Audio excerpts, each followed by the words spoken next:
Hi అండి, అందరికీ నమస్కారం. Welcome back to my channel. ఈ వీడియోలో ఇప్పుడే అందిన వార్త, భారీ వర్షాలకు చెల్లాచెదురైన భద్రాచలం పట్టణం అండి. సో పూర్తి వివరాలను ఈ వీడియోలో తెలుసుకుందాం. వీడియోని ఎక్కడే కానీ స్కిప్ చేయకుండా చివరిదాకా చూడండి, అప్పుడే పూర్తి ఇన్ఫర్మేషన్ అర్థమవుతుంది. ఫ్రెండ్స్, వీడియోకి ఒక లైక్ చేయండి. వీడియోలోకి అయితే వెళ్ళిపోదాము. భద్రాచలం పట్టణంలో కురిసిన భారీ వర్షాలతో పలుచోట్ల వరద నీళ్లు నిలిచిందండి. సో దీనివల్ల ఇబ్బందులు అయితే తలెత్తాయి. ప్రధానంగా అయ్యప్ప కాలనీ, అలాగే ఏఎస్ఆర్ కాలనీ, రామాలయం ప్రాంతంలో వరద నీరు రోడ్డుపైకి అయితే వచ్చాయండి.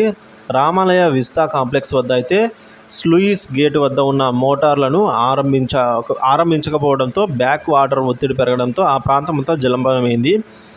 రామాలయానికి పడమర వైపు మార్గమంతా వరద నీటితో నిండిపోయింది. రామాలయ నిత్య అన్నదాన సన్నిధిలోకి కూడా నీరు చేరింది.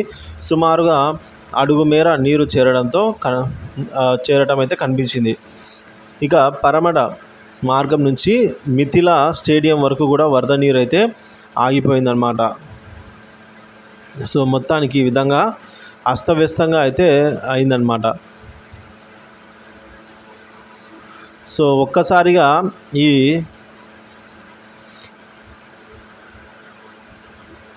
ఒక్కసారిగా భయభ్రాంతులకు గురయ్యారండి స్థానికులంతా కూడా. సో కాలనీ వాళ్ళంతా కూడా కాపాడాలి అంటూ విన్నపం చేశారు.